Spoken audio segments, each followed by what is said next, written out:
right? The way I want you to study grammar, if you're watching my channel, you want to learn from my methods, is, you learn you learn what the words are, you learn where they're placed. But the main lever is learning the why, the rule that generates or creates the sentences. Like the sort of steps before the words appear.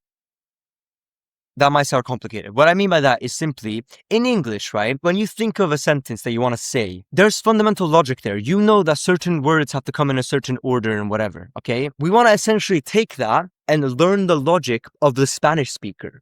And that comes from asking the question why, and asking basically, what is the rule? What is the system with the blueprint here? And so in school, we memorize like a table, and you just memorize these words, okay? But the 3W sort of way, right? The rule way is that instead of learning each individual one, you learn the rule behind each one. Because that doesn't just give you each one. It gives you every other example of it. For example, for adverbs, that you drop ar and then add the person ending, whatever it might be, right?